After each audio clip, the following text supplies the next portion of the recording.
Hello guys, मैं आपके लिए न्यू सीरीज लेकर आई हूँ क्यूट सी। ये सीरीज नहीं देखा तो आपने क्या देखा, जिसका नाम गोल्डन हाउस हिडन लव है। ड्रामा के स्टार्टिंग में हमें एक फैंटेसी ड्रामा जैसे एक सीन दिखाया जाता है, जहाँ पर हमारा मेन लीड दूसरे पर्सन को अच्छे से गुड बाय कर रहा होता है और उसे योर हाइनेस कह के ही बुला रहा होता है। एक लड़की दिखाई जाती है जिसका नाम तो पता नहीं होता, बस वो नैनहो के बारे में ही बात कर रही होती है। अभी इसको यहाँ से भेज दिया जाएगा और वो कभी वापस नहीं आ पाएगा, इसे अच्छे से टाइम दे दो गुड बाय कहने का। तो ये बात पता नहीं है, पर ये अभी इस दुनिया में कभी भी वापस नहीं आ पाएगा।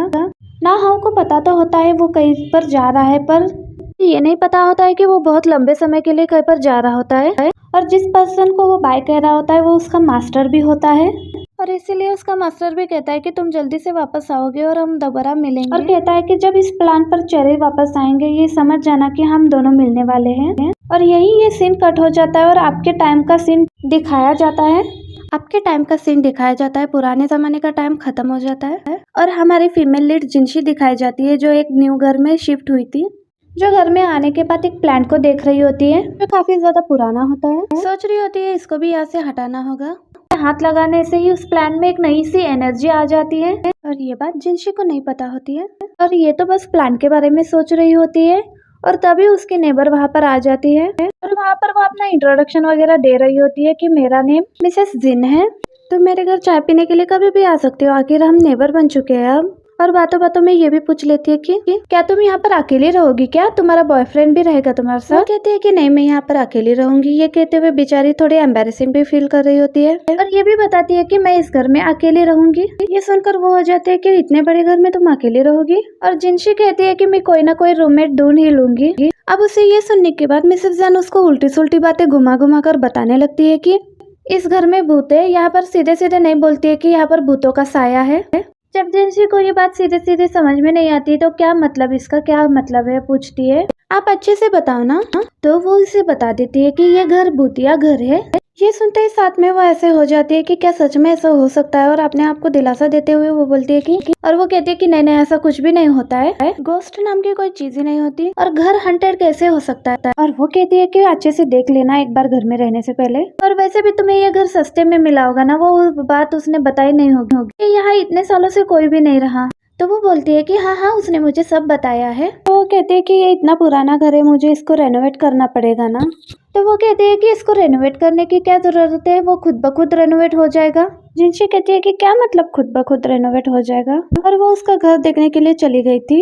और यहाँ लिंची भी अपना सामान उठाकर जा रही होती है, तभी वो गिरने वाली होती है। तभी अपने मेन लड़की नैनहाओ की यहाँ एंट्री हो जाती है और वो उसे पकड़ लेता है और उसको पकड़ लेता है। बस दोनों एक दूसरे को देखने लगते हैं और नैनहाओ तो ये भी नोट करता है कि उसके पावर्स वापस आ रहे हैं, पर उसे समझ नहीं आता ये रिचार्ज कैसे हुई। मेरी पावर तो बिल्कुल जा चुकी थी और खत्म होने वाली थी, बट अभी तक उसको ये समझ में नहीं आया था कि यह हमारी जिनशी की वजह से हो रहा है। जिनशी यह सोचती है कि क्या ये भी मेरा नेबर है, इतना प्यारा लड़का, वो भी इतना हैंडसम और लंबा। वो सोच ही रही होती है तो नैनहाओ उसे पूछ लेता है कि क्या आपने इस घर को लिया है, और वो बोलती है कि जी जी हाँ, मैंने किया है। तो वो उससे पूछने लगता है कि क्या आप यहाँ रहेंगी या इन्वेस्टमेंट में यूज करेंगी।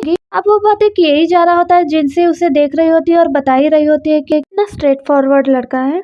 यहाँ पर रहने वाले सभी लोग इतने स्ट्रेट फॉरवर्ड के लोग हैं, और देखो कितने प्यार से बात कर रहा है, इतने प्यार से बातें चल रही। तो वो भी पूछ लेता है कि क्या मैं तुम्हारे घर को रेनोवेट कर सकता हूँ। अब ये सुनकर जिनशी समझ जाती है कि ये अपना बिजनेस चलाने आया है और अपने बिजनेस का प्रमोशन कर रहा है कि मैं बहुत अच्छे से रेनोवेट करूंगा, ये कर दूंगा, वो कर दूंगा। पर इस लड़के को कौन समझाए कि मेरे पास तो पैसे भी नहीं है।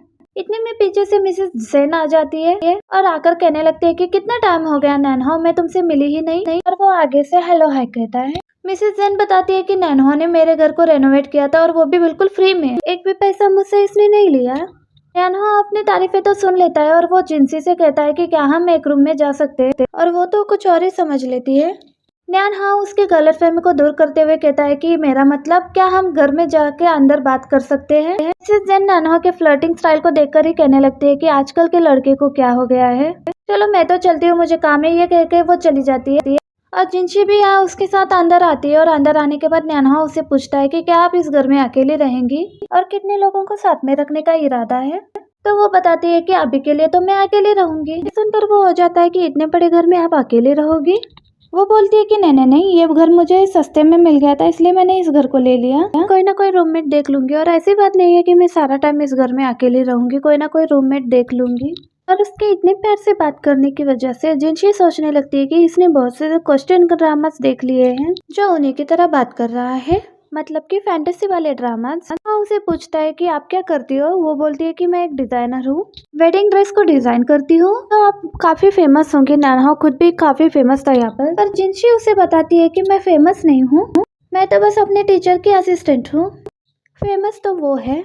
इसका मतलब आप इस घर को अच्छे से पेंट करोगी, क्या मैं आपके घर को पेंट कर सकता हूँ। दोबारा से पूछता है तो जिनशी तो उसे दुनिया भर की सारे प्रॉब्लम्स बताने लगती है। मैंने तो लोन भी लिया हुआ है और जो भी पैसे मेरे पास बचे हुए थे उससे मैंने घर ले लिया है, तो मैं रेनोवेट कैसे करवा सकती हूँ। नानहा कहता है कि कोई प्रॉब्लम नहीं, जैसे मैंने मिसेस जैन का घर रेनोवेट किया था मैं आपका भी घर फ्री में रेनोवेट कर दूंगा। आपको चीजें लाने होंगे, बाकी का काम मैं फ्री में कर दूंगा, मुझे काम करना बहुत पसंद है। इस बात से तो जिनशी अंदर ही अंदर बहुत ज्यादा खुश होने लगती है और ऊपर ऊपर से कह रही होती है कि ऐसा भी करने की क्या जरूरत है, मैं आपको काम नहीं करवा सकती। तो वो बोलता है कि ऐसी कोई बात नहीं, आप मुझे एक मौका तो दे, और ट्रेडिशनल वे में उसे थैंक्स कहने लगता है। जिनशी कहती है कि अच्छा बस। तो नैनहो कहता है कि मैं अगले हफ्ते इसी टाइम पर यहाँ पर आ जाऊंगा। जिनशी कहती है कि आप मुझे अपना नंबर दे दे। तो नैनहो कहता है कि मैं ज्यादा मोबाइल यूज नहीं करता, पर मैं प्रॉमिस करता हूँ कि मैं नेक्स्ट वीक इसी टाइम पर आ जाऊंगा। और जिनशी उसकी बात को मान लेती है। नैनहो जाने लगता है तो जिनशी उसे छोड़ने के लिए जा रही होती है, तो नैनहो बोलता है कि आप यहीं तक आ जाओ, मैं बाहर से चला जाऊंगा,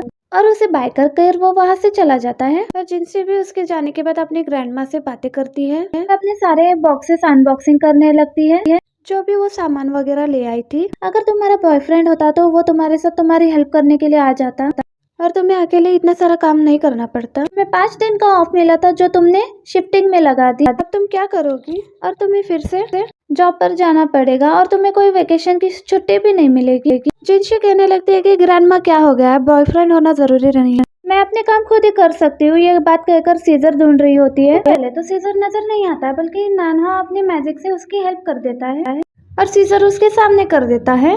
जिनशी सोच रही होती है कि पहले तो यहाँ पर नहीं थी सीजर, और इस बात को ज्यादा सीरियसली नहीं लेती और सीजर उठाकर ग्रैंडमा से बात कर रही होती है। लेकिन वहाँ पर सीजर पकड़ रही होती है और ग्रैंडमा से कहती है कि मुझे तो आपका आवाज क्लियरली आ रहा है, आखिर घोस्ट कोई ना कोई काम कर रहा है तो वो इलेक्ट्रिसिटी के साथ कुछ ना कुछ करता है, इसी वजह से ये सब हो रहा था। इसी के साथ जिनशी अपना काम करते करते बॉक्स पकड़ रही होती है। बॉक्स पकड़कर जाने लगती है तो वहाँ एक ग्लास होता है, वो गिरने लगता है, जिसे नैनहा गिरने नहीं देता बल्कि अपनी पावर से वापस उसी जगह पर रख देता है। और इस बात का जिनशी को पता भी नहीं होता। और ग्रैंड माँ की दोबारा से कॉल कट हो गई थी, तो वो अपने ग्रैंड माँ को कॉल नहीं करती, बल्कि वो तो थक गई होती है इसलिए शावर लेने जाती है। यही सोचकर शावर लेने के लिए जाती है। शावर लेकर जब आती है तो फुल माहौल में सिंगिंग कर रही होती है। ये सब बैठकर नैनहा भी देख रहा होता है। जिनशी को नैनहा नजर नहीं आता क्योंकि वो अपने पावर्स का यूज कर रहा था। वो इनविजिबल होकर बैठ रहा था और सब कुछ मजे से देख रहा था। इतने में जिनशी को एक स्मेल आती है, तो वो सूंघने लगती है कि स्मेल कहाँ से आ रही है। वो हर जगह पर देख रही होती है, बहुत ही अच्छी स्मेल होती है और ये स्मेल उसको नैनहा के पास एक चीज होती है उसकी वजह से आ रही होती है। और वही स्मेल करते करते वो नैनहा के पास भी पहुंच जाती है और नैनहा उससे दूर दूर हो रहा होता है, पर वो तो वहीं पर बैठकर खुश हो रही होती है कि ये मेरे न्यू घर की स्मेल है और मुझे तो इससे इंस्पिरेशन मिल रही है, मुझे जल्दी कुछ ड्रॉ करना होगा। अपनी ड्राइंग की बुक निकालकर जो भी उसके मन में आ रहा होता है वो उसे बनाने लगती है। नैनहा जो उसके पास बैठा था वो अपनी पावर को फील कर रहा होता है कि मैं दोबारा से रिचार्ज हो रहा हूँ। उसे ऐसा लगता है कि मैं इस लड़की की वजह से रिचार्ज हो रहा हूँ, जब से ये आई है मेरी पावर बढ़ने लगी है।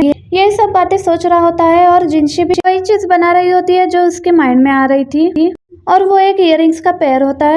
नैनहा भी देखते ही बोल देता है कि इस चीज को मैं जानता हूँ। ये सुनते ही जिनशी जैसे पीछे मुड़कर देखती है, दोनों एक दूसरे को देखकर चीखने लगते हैं। आखिर अपने बोलने की वजह से वो नजर आने लगा था। और जिनशी तो अपने रूम में चुप जाती है और बोलती है कि तुम्हें अंदर नहीं आना है, और मैंने पुलिस को भी कॉल कर दिया है, पुलिस आती होगी और वो खुद तुमसे पूछेगी तुम इतनी रात में मेरे घर में क्या कर रहे हो। नैनहा कह रहा होता है कि मुझे एक्सप्लेन करने का मौका तो दो, मैं तुम्हारे घर से गया ही नहीं था बल्कि मैं तुम्हारे घर में ही था। वो कहती है कि इतना हैंडसम फेस लगकर तुम मुझे पागल बना रहे हो, मैं अब तुम्हारी बातों में बिल्कुल भी नहीं आने वाली और बस अब पुलिस पहुंचती ही होगी। ये बात सुनते ही नैनहा तो टेलीपोर्ट होकर उसके रूम में ही आ जाता है। जिनशी तो कहने लगती है कि तुम अंदर कैसे आए, और वो उससे काफी डर भी रही थी, पर वो तो बस कह रहा होता है कि मुझे बस एक बार एक्सप्लेन करने का मौका तो दो। लेकिन वो उसके आगे आगे भाग रही होती है और वो उसके पीछे। नैनहा सोचने लगता है कि मैंने उसको डरा दिया, यही सोचकर वो वहाँ से गायब हो जाता है। और जिनशी देख रही होती है कि वो कहाँ पर गया, उसे आवाजें वगैरह भी दे रही होती है। पुलिस वाले भी बाहर आ जाते हैं, आकर बताते हैं कि हम बाहर आ गए। ये सुनते ही जिनशी कहती है कि अब मुझे पुलिस वालों के पास ही जाना चाहिए। वो डोर से ना जाते विंडो से कूद कर जाती है। पुलिस वाले पूछने लगते हैं कि क्या आप ही जिनशी है? वो बोलती है कि जी जी मैं ही जिनशी हूँ। एक लड़का मेरे घर पर आ गया है और वो मेरे घर में घुस गया है और अभी इसी घर में कहीं छुपा हुआ है। पुलिस वाले भी बोलते हैं कि हमें अंदर जाकर देखना चाहिए। जब वो अंदर आते हैं तो उन्हें तो नैनहा नजर ही नहीं आता, जिनशी को नजर आ रहा होता है और वो बताती है कि वो वहाँ पर बैठा हुआ है। वो लोग उस तरफ देखते हैं पर वो वहाँ पर कोई भी नहीं होता। जिनशी कह रहे होती है कि आपको कैसे नजर नहीं आ रहा? वो देखिए वो मेरी तरफ ही देख रहा है। वो कहते हैं वहाँ पर कोई नहीं है और जिनशी भी उसकी तरफ जाने लगती है। जाते जाते वो पैर फिसल कर गिर जाती है और उसका हाथ नैनहा के अंदर से गुजर जाता है और उसे यकीन हो जाता है ये भूत है। वहाँ से भागते हुए वापस पुलिस के पास आ जाती है। वो कह रही होती है कि वो अभी भी मेरी तरफ देख रहा है, आपको वहाँ पर जाकर चेक करना चाहिए। और पुलिस उसके पास आती है और चेक करती है कि उनका भी हाथ उसके आर पार गुजर रहा होता है। जिनशी तो ये देखकर और भी ज्यादा डर रही होती है। अब तो मैं इस घर में बिल्कुल भी नहीं रहूंगी। वो तो उन्हें कह देती है कि मुझे अपने साथ ले जाए, उनको खाना खाने जाना होता है, इसलिए वो बताते हैं कि आप हमारे साथ नहीं चल सकती। और वो बोलते हैं कि यहाँ पर एक टेम्पल है, तुम वहाँ पर चली जाओ, तुम्हें वहाँ पर कुछ भी लगे तो तुम हमें कॉल कर देना, हम तुम्हारी मदद करने आ जाएंगे। अब वो तो ये बात सुनते ही नैनहा से डरते हुए उनके साथ ही बाहर निकल जाती है।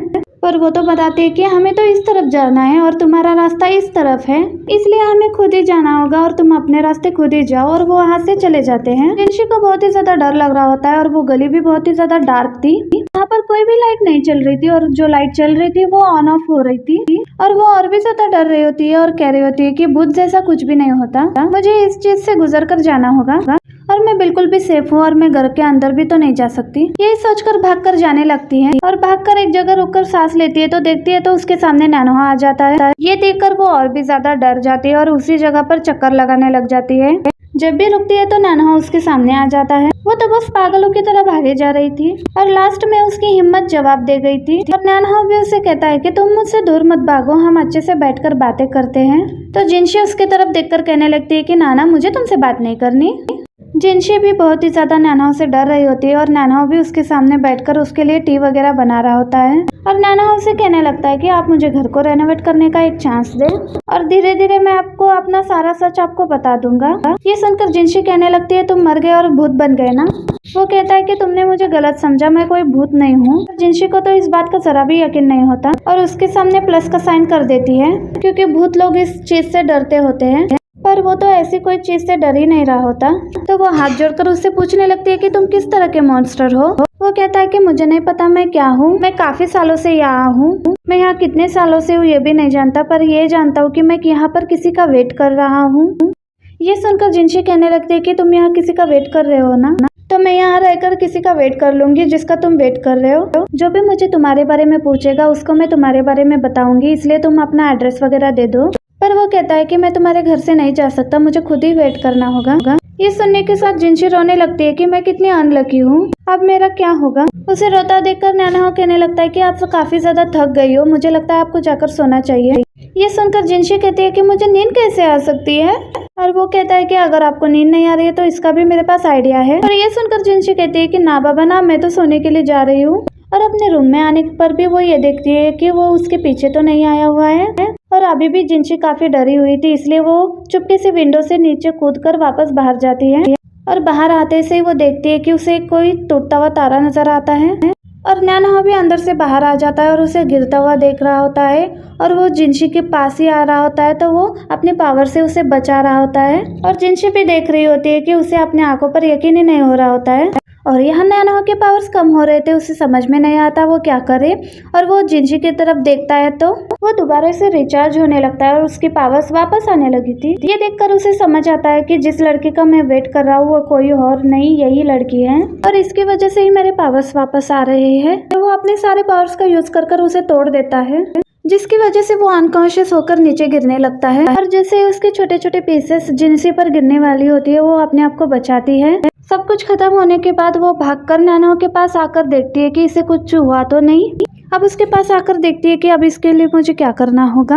और फिर वो वहाँ से जा रही होती है। फिर इसके दिल में आता है कि नहीं, मुझे ऐसा नहीं करना चाहिए। इसको यहाँ पर ऐसे छोड़कर नहीं जाना चाहिए, देखो बाहर कितनी सर्दी है। और वो उसके फेस को टच कर रहा होता है और बोलता है कि तुम वही लड़की हो जिसका मैं वेट कर रहा था। इनमें यहाँ हमें फ्लैशबैक की बैक स्टोरी दिखाई जाती है, जहाँ पर नैनहाओ टूटते तारे को देखकर एक विश कर रहा होता है और उसे देखकर उसका फ्रेंड भी उसके पास आता है और कहता है कि इन सब चीजों में तो तुम बिलीव नहीं करते हो ना, तो कैसे विश कर रहे हो। वो कहता है कि बिलीव नहीं करता, बस विश कर रहा हूँ, शायद वो विश पूरी हो जाए। अगर पूरी भी नहीं होती तो कोई प्रॉब्लम नहीं। अब ये सुनकर उसका फ्रेंड भी कहता है कि चलो ठीक है, मैं भी एक विश कर लेता हूँ। और वो अपनी फैमिली के लिए विश करता है और नैनहाओ उसको एक चीज कहता है और कहता है कि तुम्हारी विश जरूर पूरी होगी। तो वो कहता है कि क्या मतलब, ये क्या चीज है। तो नैनहाओ कहता है कि ये तुम रख लो, ये तुम्हारी विश जरूर पूरी कर देगी। और वो भी उस चीज को नैनहाओ से ले लेता है। और अब दोबारा से प्रेजेंट वाली सीन में आ जाते हैं, जहाँ पर लिंची ने घर को अपने नाम भी करवा लिया था और वो काफी खुश होती है और उसके लिए उसकी फ्रेंड जियांग भी खुश होती है। और वो जियांग से कहने लगती है कि मेरा घर इतना बड़ा है, अब मैं उसे रेंट पर दूंगी और मेरे पास बहुत सारे पैसे आ जाएंगे। पर जियांग कहने लगती है कि तुम्हारा घर यहाँ से बहुत दूर है और कंपनी से भी दूर है, तुम्हें डेली के 50 किलोमीटर करने होंगे अपने घर तक जाने के लिए। तो वो कहती है मुझे ज्यादा काम नहीं होता, मुझे कभी कभी कंपनी में आना होता है और कंपनी में आऊंगी तो ज्यादा काम होता है तो मैं कंपनी में ही रुक जाऊंगी। तो जियान कह रही होती है कि तुम इतने बड़े घर में अकेले रहोगी, कोई तुम्हें कुछ करना जाए हो तो एक लड़की ही ना। ये सुनकर जिनशी कहती है कि वहाँ आसपास बहुत सारे लोग हैं, मैं वहाँ पर सिक्योर हूँ, तुम्हें मेरे लिए परेशान होने की जरूरत नहीं है। तो उसकी फ्रेंड कहती है कि चलो ठीक है, ये अच्छा हुआ, नहीं तो मुझे तुम्हारी फिक्र लगी रहती। अब उसी सीन पर वापस आ जाते हैं जहाँ पर जिनशी को नैनहाओ की फिक्र हो रही होती है और वो उसे छोड़कर भी नहीं जा पा रही होती है और ना ही उसे उसकी बात की समझ आ रही होती है कि वो क्या कह रहा है। तो वो सोचती है कि मैं उसे उठाकर भी नहीं ले जा सकती, वो इतना लंबा और भारी है। तो वो यहीं पर उसके लिए ब्लैंकेट ले आती है, ब्लैंकेट उस पर ओढ़ रही होती है तो उसे छोटा पड़ रहा होता है, तो उसके लिए दूसरा ब्लैंकेट भी लेकर आती है और उसे अच्छे से कवर कर देती है ताकि उसे सर्दी ना लगे। और सोच रही होती है कि मेरे पास जितनी भी थी मैं सब लाके इसे दे दी, क्या इसे अभी भी सर्दी लगेगी। और उसे सब कुछ ठीक लगता है तो वो अपने रूम में सोने के लिए चली जाती है। और जिनशी के यहाँ के जाने के बाद नैनहाओ को कुछ याद आने लगता है अपने पास्ट के बारे में। वो देख रहा होता है कि उसके साथ क्या क्या हुआ था। जिनशी जब सुबह सोकर उठती है तो उसको वो सारी बातें ड्रीम लगती है और उसे याद आता है कि उसके साथ क्या क्या हुआ था और सोचती है कि नहीं नहीं, ये ड्रीम नहीं था, ये तो सब सच था। यही सोचकर वो डरते डरते बाहर आती है तो नैनहाओ उसे कहीं भी नहीं नजर आता और वो आगे आती है तो नैनहाओ उसके पीछे से उसे बोलता है कि उठ गई हो तो नाश्ता करने के लिए आ जाओ। उसने उसके लिए ही बनाया होता है पर ये अभी भी उससे डर रही होती है और थैंक्स भी बोलती है कि कल तुमने मेरी जान बचाई थी। और खाने के लिए बैठ जाती है और खाने को देखते हुए सोच रही होती है क्या मुझे अब भूत का बनाया हुआ खाना खाना पड़ेगा। और उतने में ही नैनहाओ घर के रेनोवेशन का ड्राफ्ट रख देता है उसके सामने, जो उसने बनाने का सोचा था। और वो देखने लगती है तो वो बिल्कुल पुराने जमाने जैसा रेनोवेशन होता है और सोच रही होती है कि मैं ऐसा क्यों करवाऊंगी। तो देखती है कि ये कितने का होगा, तो 2 मिलियन युआन का होता है। ये देखकर वो कहती है कि इतने ज्यादा पैसे, और वो कहता है कि इतने ज्यादा पैसे तो लगेंगे ही ना जब आप अच्छी चीजें लेकर आओगे घर के लिए, और वैसे मैं अपनी फीस थोड़ी ले रहा हूँ आपसे। बट वो फिर भी कहती है कि ये बहुत ज्यादा पैसे बोल रहे हो तुम। वो कहता है कि क्या मतलब बहुत ज्यादा पैसा, तुमने तो अपने लिए घर भी ले लिया पर तुम्हारे पास रेनोवेशन करने के लिए पैसे नहीं है। अब वो अपनी फुल स्टोरी बताती है कि मेरे पास जितने भी पैसे थे मैंने उससे घर ले लिया, अब मेरे पास कोई भी पैसा नहीं बचा। ये घर मैंने इसलिए लिया, हमारी फैमिली में उम्र बहुत लंबी होती है, औरतों की 80 ईयर्स तक जाती है, इसके लिए मेरे पास मेरा अपना घर होना जरूरी है। अगर मेरे पास मेरा अपना घर नहीं होगा तो मैं कहाँ पर रहूंगी। मैंने अपने फ्यूचर का सोचकर ये घर लिया था और इस घर के गार्डन में मैं कुछ वेजिटेबल्स और बाकी सारी सब्जियां उगाऊंगी और साथ में कुछ एनिमल्स भी ले लूंगी, क्योंकि मुझे नहीं लगता कि मुझे शादी के लिए कोई लड़का मिलेगा। और इसकी बातों को सुनकर नैनहाओ हो जाता है कि ये क्या कह रही है इस घर में, और शादी वाली बात पर कहता है कि तुम्हें तो कोई भी लड़का पसंद कर लेगा, तुम इतने क्यूट जो हो। बट वो अपने स्टार के बारे में बताने लगती है कि अभी जो टाइम चल रहा है इस स्टार में अगर किसी की शादी हो जाती है तो 50-50 चांसेस है कि उसकी शादी चलेगी या फिर डिवोर्स हो जाएगा। तो अगर मैं शादी करूंगी नहीं तो इसका मतलब मेरा डिवोर्स भी नहीं होगा, तो मैं इसी घर में अपनी पूरी जिंदगी गुजार दूंगी। ये सब बोलकर वो बैठ जाती है। तो नैनहाओ से पूछता है कि तुम्हारा बजट क्या है, तो वो उसे बता देती है कि 50,000 युआन का, और पहले वाला डिजाइन 2 मिलियन का होता है, इसीलिए उसने इतनी सारी बातें सुनाई। और बेचारा नैनहाओ 50,000 युआन का सुनकर शॉक हो जाता है। क्या मतलब बस इतने से पैसों में तो वॉशरूम भी ठीक से रेनोवेट नहीं होगा। अब वो कहते हैं कि मेरे पास तो बस इतना ही है। इतना कहते ही वो उसके ड्राफ्ट को देखने लगती है और उसके ड्राफ्ट की बुराई करने लगती है। ये बहुत ही पुराने जमाने का है, मुझे ऐसा नहीं करवाना है, कोई नया ड्राफ्ट लेकर आओ। ये सुनकर नैनहाओ कहता है कि ऐसे कैसे नहीं करवाना, यही डिजाइन तो सबसे अच्छा है और तुम तो एक डिजाइनर हो ना, इस तरह की बातें तुम्हें तो एटलीस्ट नहीं करनी चाहिए। तो जिनशी कहने लगती है कि कौन है जो इस घर पर 2 मिलियन खर्च करेगा, जो खर्च करेगा उसे ले आओ, मैं तो ये घर सेल करने के लिए जा रही हूँ। इतना कहकर वो जा रही होती है तो नानाओं की थोड़ी तबीयत खराब हो जाती है। ये देखकर वो उसे पूछती है कि क्या हुआ, और वो बोलता है कि कुछ नहीं, बस थोड़ा सा अजीब सा फील हो रहा था। ये सुनकर वो वहां से अपना पर्स उठाती है और वहां से चली जाती है। और बाहर आते ही उसकी नजर उस पेड़ पर जाती है और देखती है कि कल तो ये पेड़ इतना सूखा हुआ था और आज ये इतना हरा भरा और खिला हुआ कैसे है, और अच्छे से लाइफ भी मिल गई है इस पेड़ को। और बोलती है कि मुझे क्या, और वहां से वापस चली जाती है। और बाहर आकर देखती है तो उसकी कार भी खराब हुई थी, उसके ऊपर वही टूटा हुआ तारा गिरा था और कार पूरी डैमेज हो चुकी थी। और कहती है कि अब मुझे इसकी इंश्योरेंस करवानी पड़ेगी, पर अभी मेरे पास टाइम नहीं है, ये कहकर जाने लगते हैं। तो वहां से सामने से एक लड़का आ जाता है जो इसे हेलो तो कहता है, पर जिनशी उसे पहचान नहीं पाती। वो कहता है कि मैं वही पुलिस वाला हूँ और मैं आपका नेबर भी हूँ। ये सुनकर वो कहती है कि हाँ अच्छा, और वो उसकी कार को भी देख लेता है और देखकर पूछने वाला होता है कि इसे क्या हुआ। इतने में जिनशी बात को बदल देती है और कहने लगती है कि मेरी नेबर तो मिसेस जेन है ना, और वो कहने लगता है कि वो मेरी मॉम है और आपको मेरी जरूरत कभी भी हो तो आप मुझे बुला सकती हैं। और वो आपके रात वाले इशू का क्या हुआ जो आपको भूत नजर आ रहा था। जिनशी कहने लगती है कि वो ना मुझे नाइटमेयर आ गया था इसलिए मैं डरने लगी थी और कुछ भी नहीं। और वो कहता है कि ये सुनकर खुशी हुई और जिनशी उसे अपने वीचैट में भी ऐड कर लेती है। और नंबर सेव करने के लिए वो उसका नाम पूछती है कि तुम्हारा नाम क्या है, तो वो बताता है कि मेरा नाम टिंक है और मैं कोई पुलिसमैन नहीं हूँ, मैं बस एज ए इंटर्नशिप जॉब कर रहा हूँ। वैसे मैं पुलिस एकेडमी में काम करता हूँ। इससे ज्यादा वो कुछ बात करे तो जिनशी कहती है कि मुझे कुछ काम है, हम बाद में बात करेंगे, और बाय कहकर जिनशी वहां से चली जाती है। तो ये भी बाय कहता है। जिनशी के जाने के बाद वो उसकी कार की तरफ देखता है और फिर अपने घर की तरफ चला जाता है। और जिनशी रियल एस्टेट वालों के पास आती है और कहती है कि मुझे अपना घर सेल करना है। तो वो कहता है कि आपने तो अभी कुछ टाइम पहले ही अपना घर लिया था, तो अभी जल्दी घर सेल क्यों करना चाहती है। अब ये सोच रही होती है कि मुझे भूत के बारे में बताना चाहिए या नहीं बताना चाहिए। अगर मैंने भूत के बारे में बता दिया तो मेरा घर सेल नहीं होगा। यही सोचकर वो कहती है कि मुझे अब्रॉड की तरफ से ऑफर आया है, अब मुझे बाहर जाना होगा काम करने के लिए, इसी वजह से मैं अपना घर सेल करना चाहती हूँ। तो वो कहता है कि अच्छा ऐसी बात है, तो मैं आपके घर के बारे में ऑनलाइन पोस्ट कर देता हूँ, क्या पता कोई क्लाइंट आज जल्दी से मिल जाए। ये सुनकर जिनशी बाहर आ जाती है और सोच रही होती है अब मुझे घर नहीं जाना चाहिए, वहाँ पर मैं कैसे जा सकती हूँ, वहाँ पर तो भूत है। यही सोचकर वो अपने फ्रेंड को कॉल लगाती है और कहती है कि क्या मैं आज रात तेरे घर आ सकती हूँ। तो उसकी फ्रेंड पूछती है कि क्या हुआ, तो वो कहती है कि अब ये बात थोड़ी लंबी है, मैं घर आकर तुम्हें बताऊंगी। फ्रेंड के घर आकर उसने अपने फ्रेंड को सारी बातें भूत वाली बता दी थी और ये भी बताती है कि ऊपर से एक चीज नीचे गिर रही थी जिससे उस भूत ने ही मुझे बचाया था। और वो उसकी बातों का बिलीव नहीं कर रही होती और वो कहती है कि ऐसा कुछ भी नहीं होता, और तुम कह रही हो कि तुम्हारे घर में एक हैंडसम सा भूत है। ना बाबा ना, ऐसा नहीं हो सकता, और उसने फिर तुम्हें बचा भी लिया। ये सब तो किसी रोमांटिक मूवी का सीन लग रहा है। वो कहती है कि मैं तुम्हें हॉरर स्टोरी बता रही हूँ और तुम इसे रोमांटिक की तरफ ले जा रही हो और तुम एक घोस्ट और वुमेन को साथ में जोड़ रही हो। तो जियांग कहने लगते हैं कि क्या पता वो कोई भूत ना हो बल्कि एक एलियन हो, जैसा कि डोमिन जून था my love from the star में, वैसा भी तो हो सकता है ना। पर जिनशी कहती है कि ऐसा कुछ भी नहीं है, वो एक भूत ही है। और उतने में ही जिनशी को एक मैसेज आ जाता है कि वो तुम्हारे पास थोड़े ही दिन है काम को सबमिट करने में, और जो मैंने ड्राफ्ट बनाया था वो भी उसी घर में है, और जिससे मुझे आगे का काम करना है वो भी उसी घर में है, और मुझे वो चीजें लेने के लिए वापस घर पर जाना होगा। और वो क्यूट सी वे में अपने फ्रेंड जियांग को रिक्वेस्ट कर रही होती है कि तुम मेरे साथ चलो, पर वो मना करती है कि मुझे नहीं आना। पर जिनशी के ज्यादा मनाने पर वो मान जाती है और कहने लगती है कि ठीक है मैं तुम्हारे साथ चल रही हूँ। और वो दोनों मिलकर उसके घर आती है। तब जियांग जुन उसकी कार देखती है, तब वो कार तो बिल्कुल भी ठीक होती है। ये देखकर वो कहने लगती है कि तुमने तो कहा था कि टूटा हुआ तारा तुम्हारी कार पर गिरा था, पर ये तो अभी बिल्कुल भी ठीक है। जिनशी को उठाकर वो दिखाती है और जिनशी कहती है कि ये कैसे हुआ, उसे तो अभी भी यकीन नहीं हो रहा था कि उसकी कार ठीक हो गई है। चलो मैं तुम्हें गार्डन दिखाती हूँ। ये कहकर उसे पकड़कर लेकर जाती है। आगे चलकर जिनशी को कुछ गिरने की आवाज आती है और वो डर जाती है और वो जियांगजू के ऊपर चढ़ जाती है और वो कहती है कि क्या तुम्हें भी कुछ आवाज आया, और वो कहती है कि मुझे कुछ आवाज तो नहीं आया, पर तुम्हारी वेट कुछ ज्यादा ही लग रही है।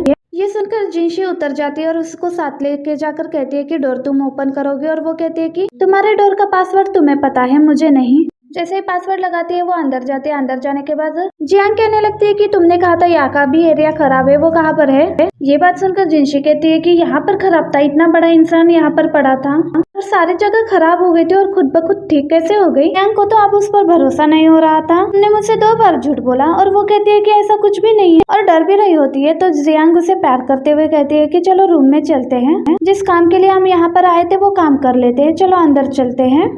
अंदर जाने के बाद जिंशी कहती है कि तुम उस साइड को चेक करो और मैं इस साइड में चेक करूंगी कि वो कहाँ पर गए। ये सुनते ही जिंशी अपनी साइड चेक कर लेती है किचन में, और वो कहीं पर भी नहीं नजर आता। तो वो जिंशी के पास वापस आती है। जिंशी उसकी आवाज सुनते ही डर जाती है। वो कहती है कि जियांग तुमने मुझे डरा दिया, कोई आता है तो बता कर आता है, पीछे से ऐसे डरा कर नहीं आता। जियांग कहती है कि घर पर कोई नहीं है, और वो कहती है कि इतना लंबा है वो, और फिर टेबल के पास चली जाती है। वो उसने डिजाइन का ड्राफ्ट दिया था घर के रेनोवेशन के लिए, और जियांग उसके पीछे से चुप कर आती है और उसे कहने लगती है कि तुम मुझे यहाँ पर ट्रिक से लेकर आई हो ना, तुम मेरे साथ क्या करना चाहती हो? मैं तुम्हारे साथ कुछ भी नहीं करना चाहती। ये देखो उसका ड्राफ्ट, वो इस घर को हॉन्टेड हाउस बनाना चाहता है। क्या तुम्हें मेरी बातों पर यकीन नहीं हो रहा? इतने में लाइट ऑन ऑफ हो रही होती है। वो पीछे मुड़कर देखती है तो नैनहाओ की एंट्री हो रही होती है, जो भूत की तरह आ रहा होता है, और उसे देखकर दोनों ही डर कर चीखने लगती है। जियांग के उसे देखते से ही एक्सप्रेशन चेंज होते हैं, और वो कहती है कि तुम तो बहुत ज्यादा हैंडसम हो। और नेक्स्ट सीन में दिखाया जाता है कि दोनों उसके सामने बैठ गई थी, और नैनहाओ कुछ बात करता है उससे पहले जिंशी उसके ऊपर कुछ फेंक देती है और कहने लगती है कि ऐसा नहीं हो सकता कि तुम इस चीज से डरे नहीं हो, भूत लोग तो इस चीज से डरते होते हैं। अब इसने बहुत से गेम वगैरह खेली हुई थी जिसमें भूत को क्रूसीफिक्स चीजों से वगैरह डराया जाता है। अब वही सारी चीजें वो यहाँ पर ट्राई कर रही थी, और उस पर किसी भी चीज का असर नहीं हो रहा होता है, और वो कह रहा होता है कि मैं भूत नहीं हूँ। पर जिंशी कहती है कि तुम्हारे आ जाने से लाइट ऑन ऑफ हो रही थी, इसलिए तुम भूती हो। तो वो कहता है कि पहली रीजन ये है कि यहाँ की वॉइस ठीक नहीं है, और दूसरी ये कि जब मैं इमोशनल होता हूँ मेरी स्पिरिचुअल एनर्जी ओवरफ्लो होकर इलेक्ट्रिसिटी करंट को डिस्टर्ब करती है, इसी की वजह से लाइट का ऑन ऑफ होना होता है। और जियांग कहने लगती है कि तुम दोनों को लड़ते हुए देखकर बिल्कुल कपल वाली फीलिंग आती है, और जिंशी कहने लगती है कि तुम ठीक तो हो, ये एक घोस्ट है। और इसी बात पर इन दोनों का आर्ग्यू स्टार्ट होता है। नैनहाओ उन दोनों को चुप कराते हुए जिंशी से कहता है कि तुम जब यहाँ नहीं थी तो मैंने तुम्हारे बात के बारे में सोचा। तो वो कहते हैं कि क्या तुमने सोच लिया कि तुम यहाँ से जाओगे? नहीं, इस बारे में नहीं, बल्कि इस बारे में सोचा कि रेनोवेशन में मैं भी पैसे दूंगा। जिंशी मना कर रही होती है तो जियांग कहने लगती है कि इतने अच्छे ऑफर तो दे रहा है, मान लो ना। जिंशी से पूछ रही होती है कि तुम मेरे घर से क्यों नहीं जा सकते? मैं आपको सच तो नहीं बता सकता, पर मेरे ना जाने की एक वजह ये भी है कि मेरे यहाँ रहने पर ही मुझे मेरी स्पिरिचुअल पावर मिलती है, इसलिए मैं कहीं पर भी नहीं जा सकता। ये सुनकर जिंशी बोलती है कि अब ये क्या होता है? ये कहता है कि एनर्जी को ऑब्जर्व करना होता है, पर वो तो अपने ऊपर ही समझ लेती है। और वो कहने लगती है कि यही तुम्हें भूत बनाती है, तुम मान क्यों नहीं लेते कि तुम एक घोस्ट हो? ये सुनकर वो कहता है कि नहीं, मैं एक घोस्ट नहीं हूँ, मुझे यहाँ पर ट्रैप कर दिया गया है, मैं यहाँ से जा नहीं सकता हूँ। ये सुनकर जियांग को तरस आने लगता है, और वो कहती है कि प्लीज उसके ऑफर को एक्सेप्ट कर लो ना, इसे अपने घर पर रहने दो, तुम इतनी अच्छी हो ना। तो जिंशी कहती है कि मैं कोई ऑफर एक्सेप्ट नहीं करने वाली, मैं ये घर सेल कर दूंगी। और वो कहती है कि ठीक है तुम सेल कर देना, मैं बाय कर लूंगी। ये कहकर नैनहाओ की तरफ देख रही होती है, लेकिन नैनहाओ कहता है कि मैं एग्री नहीं करता। तो वो उसे कहती है कि देखो वो एग्री नहीं कर रहा, अब तुम्हें उसके ऑफर को एक्सेप्ट कर लो। नैनहाओ भी उसे कहता है कि मैं यहाँ जिसके लिए आया हूँ वो तुम ही हो। ये सुनकर जिंशी भी शॉक होती है, और जियान को तो बड़ा मजा आ रहा होता है। और फिर नैनहाओ उसका वही वाला ड्राफ्ट भी दिखा देता है जो उसने इयररिंग वाला बनाया हुआ था, और उसके वाले इयररिंग्स भी दिखाने लगता है कि ये टूटे हुए तारे के स्टोन से बना हुआ है। जो तुमने इयररिंग्स की ड्राफ्ट बनाई है उसका सेम मैच मेरे पास भी है, जो 3000 साल पुराना है। इस इयररिंग्स को तुमने पहले कभी भी नहीं देखा, और तुमने सेम यही इयररिंग बनाई, इसलिए हम दोनों एक दूसरे से रिलेट करते हैं। पर जिनसे तो इस बात पर यकीन नहीं करती, और कहती है कि ये तो एक कोइंसिडेंस हो सकता है। तो वो बोलता है कि कोइंसिडेंस कैसे हो सकता है? अब जियांग भी उससे यह पूछती है कि तुमने ये क्या सोच के बनाया, तुम्हें क्या इंस्पिरेशन मिली? मुझे एक स्मेल आई थी, मेरे माइंड में ये डिजाइन आया तो मैंने इसलिए ये बनाया। तो उससे पूछा जाता है कि किस टाइप की स्मेल, और वो कहती है कि मिंट जैसी स्मेल थी। ये सुनकर नैनहाओ को समझ में आता है कि वो किस स्मेल के बारे में बात कर रही है, इसलिए जो उसके पास होता है वो चीज को निकाल कर उसके सामने रख देता है, क्या यही वो स्मेल है? तो वो उस स्मेल को सूंघने लगती है और बताती है कि हाँ यही वाली थी वो। ये सुनकर नैनहाओ बताता है कि ये सिर्फ मैं ही बना सकता हूँ, इसका तरीका किसी को भी नहीं आता, और ये मेमोरी लॉस ना हो इसमें हेल्प करती है। इतने सालों से मुझे अपनी मेमोरी इसी की वजह से याद है, पर आहिस्ता आहिस्ता वो भी धुंधली होती जा रही है क्योंकि काफी साल जो हो चुके हैं। इन दोनों को इस बात की समझ नहीं आती, पर जियांग को कुछ समझ में आता है, तो वो जिंशी को कहती है कि इसका मतलब तुम्हें अपनी पहली वाली लाइफ भी इसके थ्रू याद आ सकती है। नैनहाओ ये सुनकर कहता है कि हाँ ऐसा हो सकता है, पर जिंशी तो इतनी जल्दी मारने वालों में से नहीं थी, और वो कहती है कि इसने तो मेरा ड्राफ्ट पहले से ही देख लिया होगा, इसलिए उसने इसकी तरह इयररिंग्स बना लिए होंगे, और यहाँ मुझे कह रहा है कि इसे मेरा ही वेट था, ऐसा नहीं हो सकता। जियांग भी उसे मना रही होती है, और नैनहाओ कहता है कि मैं झूठ नहीं बोलता, उसी दिन की बात ले लो, वो तो कोइंसिडेंस नहीं हो सकता ना, जब ऊपर से टूटा हुआ तारा गिर रहा होता है और मुझे ज्यादा एनर्जी की जरूरत होती है और मैं कंट्रोल नहीं कर पा रहा होता हूँ, तब मैं तुम्हारी तरफ देखता हूँ तो मुझे मेरी एनर्जी मिल रही होती है, मैं रिचार्ज होने लग रहा था, तभी मैं उसका मुकाबला कर पाया था। ये सुनकर जियांग कहने लगती है कि तुम इसकी पावर बैंक हो।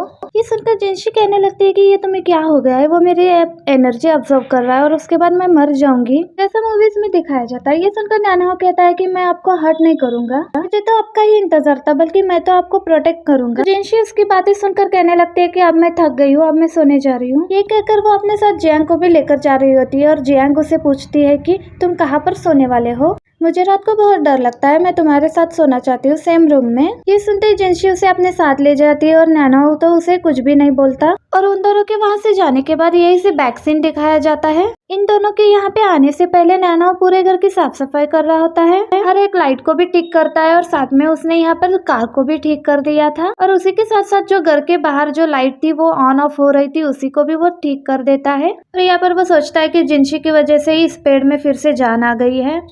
इस तरह के सारे काम करने के बाद जो भी गलत हुए थे वो जिनशी की वेट कर रहा था। और जैसे ही वो बाहर जा रहा होता है, कुछ आवाजें आ रही होती है, वो भागकर बाहर जाने वाला होता है। वो अपने पावर को यूज करना भूल जाता है और डोर को तो भूल ही जाता है और वो उससे लग जाती है। चोट की आवाज आने की वजह से जिनशी डर जाती है और उसकी फ्रेंड की आवाज सुनते ही वो भी वहां से गायब हो जाता है और उसके गायब हो जाते से ही वो दोनों अंदर आ जाते हैं। और यहीं पर हमारा ये पार्ट खत्म हो जाता है। वीडियो अच्छी लगी तो वीडियो को लाइक करना, अपने फ्रेंड्स के साथ ज्यादा से ज्यादा शेयर करना और कमेंट्स भी करना, ताकि इसका नेक्स्ट पार्ट मैं आपके लिए जल्द से जल्द लेकर आ सकूं। Okay, thank you, bye bye.